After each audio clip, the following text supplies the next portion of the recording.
आज हम आपको बताते हैं कि पितृदोष तगड़ा वाला किन लोगों को लगता है, जो अपने माता पिता का कहना नहीं मानते और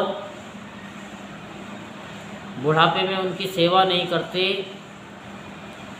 उनको पितृदोष लगता है।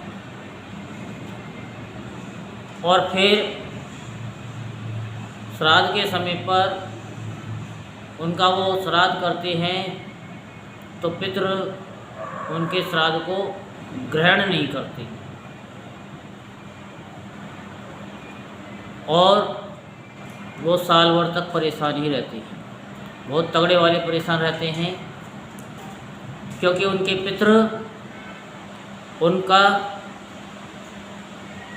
एक भी दाना ग्रहण नहीं करते, और जब दाना ग्रहण नहीं करते तो वो दुखी रहते, क्योंकि दुखी मन से वो गए हैं कि बच्चों ने बुढ़ापे में सेवा नहीं करी, नौकरों के हाथ सेवा कराई और वो भी उल्टी सीधी, और 10 बातें सुना करके उनकी सेवा की, जिसकी वजह से उनकी मुक्ति भी नहीं हो पाई, क्योंकि मन बच्चों में ही पड़ा रहा कि ये काम कर लेते, वो काम कर लेते, ये कर लेते, वो कर लेते, हमारे पोतों की शादी हो जाती, क्योंकि माँ बाप तो माँ बाप ही हैं, क्योंकि वो तो अपने बच्चों का भला ही चाहते हैं। लेकिन कुछ बच्चे ऐसे होते हैं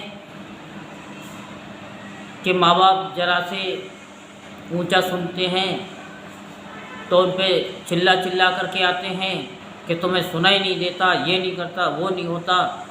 और चलो ठीक है, माँ बाप हैं, उन्होंने बचपन में हमको पाला था, हमारे गोमूत्र साफ किए थे, हमको अपने कंधों में बिठा करके पता नहीं कहाँ ले करके जाते थे।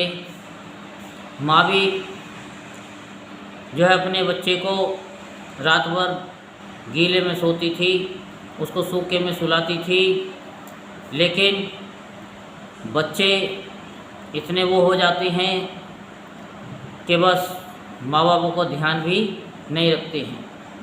फिर दुनिया को दिखाने के लिए श्राद्ध भी करते हैं, उनके नाम का भंडारा भी करते हैं, लेकिन वो उस ग्रहण को ग्रहण नहीं करते, उन अन्न को वो ग्रहण नहीं करते हैं, और फिर वो नाना प्रकार की समस्याओं से घिरे होते हैं। जैसे रोग उनको लग जाता है तो रोग समाप्त नहीं हो पाता, और 99 के चक्कर में ऐसा फंस जाता है, एक काम बना नहीं सोचता, 10 काम उसके बिगड़ने शुरू हो जाते हैं, और उनके बच्चे भी उनका कहना नहीं मानते हैं। जीते जी उनका घर संसार एक नरक में हो जाता है। चलो उन्होंने जो किया तो किया, अब ऐसा क्या किया जाए कि पितृ खुश हो जाए और अपने बच्चों को परेशान ना करें। और परेशान क्यों करते हैं कि बुढ़ापे में उनको परेशान किया है, तो वो कहते हैं कि हम तेरे को पूरी जवानी में और पूरे बुढ़ापे में तेरे को इतना परेशान करेंगे कि तू भी क्या याद करेगा। कुछ तो पितृ जो है करते हैं परेशान। कुछ बच्चे देखते हैं कि हमारे दादी बाबा के साथ में हमारे माँ बापों ने ऐसा किया, तो वो उनसे भी ज़्यादा करने का प्रयत्न करते हैं, क्योंकि बच्चे जैसा देखते हैं वैसा ही करते हैं। अब उस पितृदोष के कारण बड़े वो दुखी रहते हैं, तो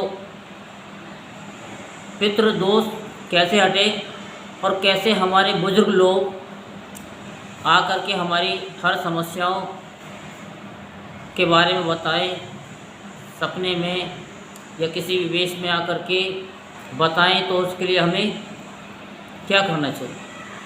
उसके लिए तो अब एक ही साधारण सा उपाय है कि जब श्राद्ध प्रारंभ हो, पूर्णमासी से लेके मावस तक श्रीमद् भागवत कथा अपने आप स्वयं घर पर करें, 1 घंटा सुबह 1 घंटा शाम को, जिससे कि पितृ जो हैं खुश हो और घर तक वो आए,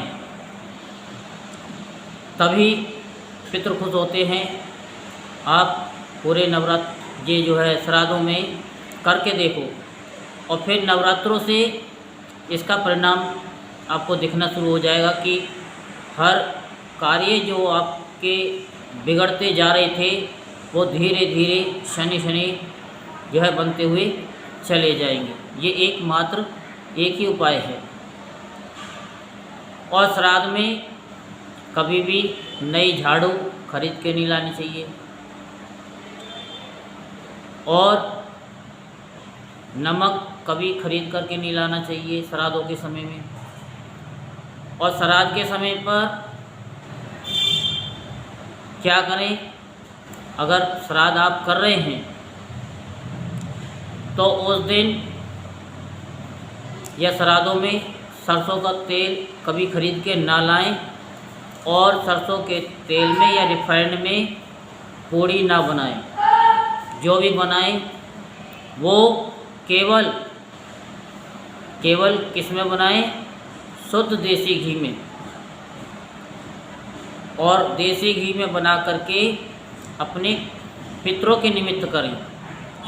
साल भर तक तुम अच्छा खाते हो, क्या 15 दिन के लिए आप अपने पितरों के निमित्त देसी घी का प्रयोग नहीं कर सकते? अगर प्रयोग करेंगे तो जितना खर्च करेंगे उससे लाखों गुना आपको मिल जाएगा।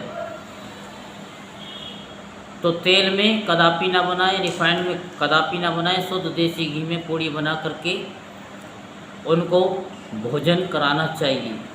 प्रार्थना करनी चाहिए कि हमारे जो पितृ हैं, हमारे पितृ जो है उनको मुक्ति मिले, उनको शांति मिले। और भगवान से प्रार्थना करें कि हमारे पितरों को आपके श्री चरणों में जगह मिल जाए। ये प्रार्थना अवश्य करनी चाहिए।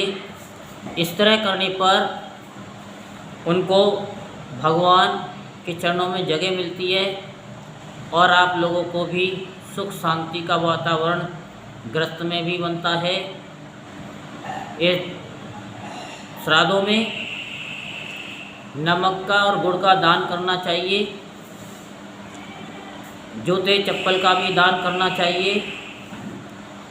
नए वस्त्रों का भी दान करना चाहिए। श्राद्धों में नए वस्त्र खरीद करके ना लाएं और ना पहनें।